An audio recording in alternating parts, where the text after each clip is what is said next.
بسم اللہ الرحمن الرحیم۔ شروع اللہ پاک کے ببرکت نام سے جو بڑا مہربان نہایت رحم کرنے والا ہے۔ تم یہ سوچ رہے ہو نا کہ میں اللہ تعالیٰ سے اتنی دعائیں مانگ رہا ہوں، اللہ سے اتنا مانگتا ہوں، مگر پھر بھی اب تک وہاں سے جواب نہ آ سکا۔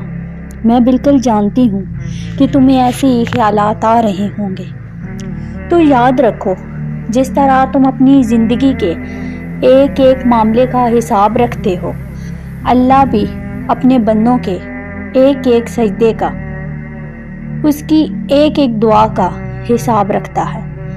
ارے وہ تو ایک آنسو سے مانگی ہوئی دعا نہیں بھولتا، پھر وہ تمہیں کیسے بھول سکتا ہے؟ کیا تم جانتے ہو کہ یہ مشکلات اور تکلیفیں زندگی میں آخر آتی کیوں ہیں؟ سنو، یہ جو دکھ ہوتا ہے نا، اس کے پیچھے بڑی ریزنز ہوتی ہیں، ہم معصوم انسان کہاں جان پاتے ہیں۔ یاد رکھو، اس دنیا میں کوئی انسان بھی ایسا نہیں جس پر مشکلات نہ آئی ہوں۔ اصل میں مشکلات اور دکھوں کا آ جانا اللہ کی طرف سے صرف ہمارا ایک ٹیسٹ ہوتا ہے۔ جان لو کہ یہاں کچھ بھی اچانک نہیں ہو رہا، اس کائنات میں پتہ تک اس کی مرضی کے بغیر نہیں ہلتا۔ در حقیقت جو ہوتا ہے وہ اللہ کے علم میں پہلے سے ہوتا ہے۔ اللہ قرآن پاک میں ان دکھی دلوں سے فرما رہا ہے کہ تمہیں یہ مشکل تو نظر آئے گا، لیکن یہ آسانی سے جوڑا ہے، تاکہ تم افسوس نہ کرو ان چیزوں کا جو تم سے چھوٹ جاتی ہیں یا چھین جاتی ہیں۔ کوئی موقع تھا، ہاتھ سے نکل گیا، کوئی دولت تھی، ہاتھ سے نکل گئی، کوئی تمہاری من پسند چیز تھی جس کو تم بہت ضروری سمجھتے تھے، ہاتھ سے نکل گئی۔ سنو، میرا اللہ قرآن پاک میں خود تم سے فرما رہا ہے کہ جو چیز تمہارے ہاتھ سے نکل جائے اس پر ہرگز غم نہ کرو۔ کیوں؟ اگر تم افسوس کرو گے تو اس کا مطلب کہ تمہیں اللہ پر یقین نہیں۔ اللہ فرماتا ہے کہ میں تمہاری قسمت اور تمہاری تقدیر تمہاری چاہت سے کہیں بڑھ کر لکھتا ہوں، اور اگر تم یہ گمان کرتے ہو کہ مشکلات آخر میرے ساتھ ہی کیوں، تو زندگی میں مشکلات کی ہمیشہ ایکسپائری ڈیٹ ہوتی ہے۔ غم مسلسل نہیں رہتا، یہ صرف تمہارا ایک امتحان ہوتا ہے جس کا دورانیہ کسی کے لیے کم، کسی کے لیے تھوڑا زیادہ ہو جاتا ہے، لیکن جو جتنی بڑی آزمائش سے گزرتا ہے وہ نوازا بھی اتنا ہی جاتا ہے۔ کبھی کبھار ہم انسان نہ اس دیری کے پیچھے کی مصلحت کو سمجھ نہیں پاتے۔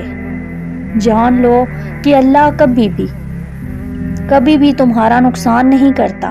سنو، تم ڈھونڈ رہے ہو نا کہ اللہ کے راضی ہونے کی وہ خاص نشانی کیا ہے کہ ہم جان سکیں کہ اللہ تعالیٰ ہماری دعاؤں پر راضی بھی ہے کہ نہیں۔ تو سب سے پہلے ہمیشہ یہ بات تو یاد رکھنا کہ اللہ جس انسان سے راضی نہ ہونا، وہ اسے خود سے دور کر دیتا ہے، وہ اسے بے سکون کر دیتا ہے، اس سے سجدے کی توفیق چھین لیتا ہے۔ جان لو کہ اللہ اس انسان کی پکار اتنی زیادہ پیاری رکھتا ہے جو اسے آنسوؤں سے یاد کرتا ہے۔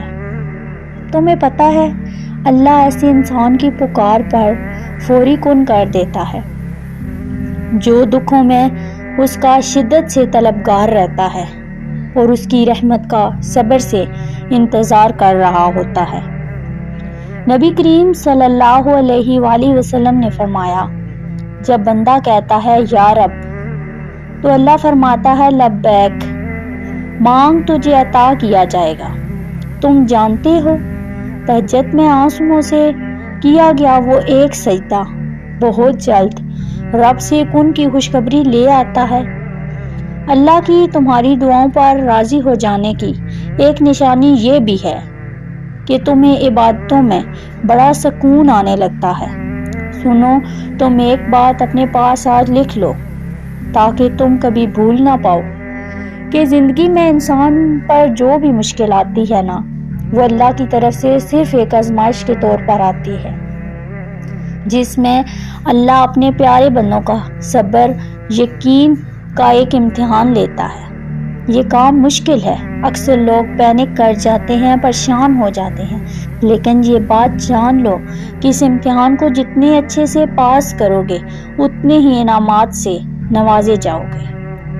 تم خود سوچو، اللہ نہ کرے وہ رب مہربان تمہارا کوئی دشمن تھوڑی ہے، وہ تمہیں ہمیشہ کے لیے محروم رکھے گا۔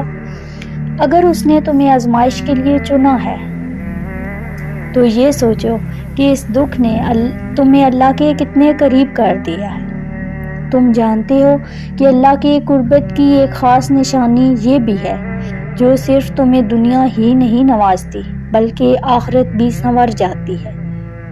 کتنا خوبصورت احساس ہے نا اس رب سے مانگنے کا۔ یہی احساس تو وہ دیکھنا چاہتا ہے اپنے بندے کا۔ جانتے ہو اللہ کن کب فرماتا ہے اور فیکون کب ہوتا ہے؟ جب تم اپنی زندگی کے گھوڑے کی لگامیں اللہ کے ہاتھ میں دے دو اور خود بنا کسی خوف کے چپ چاپ گھوڑے پر سوار ہو جاؤ۔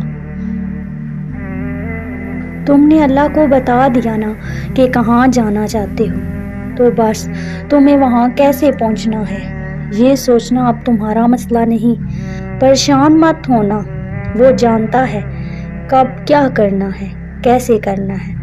تم بس آنکھ بند کر کے جس سمت وہ لے جا رہا ہے جاتے جاؤ۔ اسے تم سے اور کیا چاہیے سوائے توکل کے اور یقین کے، اور وہی ہوگا، بہترین ہوگا۔ کیونکہ جب تمہاری آنکھ کھلے گی تو تم خود کو وہیں پاؤ گے جہاں تم جانا چاہتے تھے یا جہاں تم کو ہونا چاہیے تھا۔ قرآن نے ایک لفظ کہہ دیا ہے، اپنے پیارے بندوں کی فیوچر پلاننگ کا خود سے فیصلہ کرنا ہوتا ہے، کیونکہ ابھی تمہیں نہیں پتا کہ تمہاری کی گئی پلاننگ تمہارے حق میں بہتر ہے یا نہیں۔ اللہ تعالیٰ ہمیشہ ہمارے لیے سیف زون ڈھونڈ رہا ہوتا ہے۔ یاد رکھو وہ تمہاری بہتری کے لیے ایسے پرماننٹ راستے نکال رہا ہوتا ہے جو تمہارے وہم و گمان میں بھی نہیں ہو سکتے۔ سنو، میں جانتی ہوں تم ابھی بہت تکلیف میں ہو، اذیت میں ہو، لیکن یاد رکھو تمہاری دعا اللہ کبھی بھی ادھوری نہیں چھوڑ سکتا۔ اللہ کوئی بھی آنسو ضائع نہیں جانے دیتا، کوئی تڑپتا دل اللہ محروم نہیں رکھتا۔ تم انشاءاللہ بہت جلد وہ معجزے بھی ہوتے دیکھو گے جس کا تصور تم نے اپنی زندگی میں نہیں کیا تھا۔ انشاءاللہ وہ رب تمہاری زندگی کی کہانی اتنی خوبصورت کر دے گا، میری یہ بات اس دن تم خوشی کے آنسوؤں سے یاد کرو گے۔ میں نے کل آپ سب کے کمنٹس کو پڑھا اور یقین جانے مجھے یہ محسوس ہوا کہ لوگ کتنی اذیت میں ہیں، اور میرے دل سے آپ سب کے لیے دعائیں ہی نکلی۔ اللہ کسی بھی انسان کو زیادہ دیر تک محروم نہیں رکھتا۔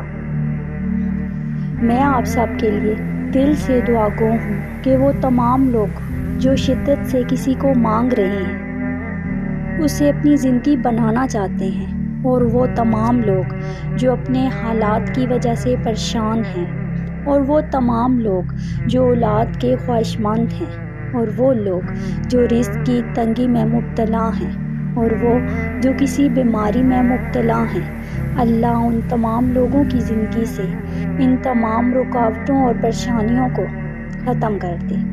اللہ آپ سب کی خواہشات اور آپ کی مانگی ایک ایک دعا بہت جلد قبولیت کا شرف حاصل کر لے۔ آپ کی زندگی آپ کی سوچ سے بھی زیادہ خوبصورت ہو جائے گی۔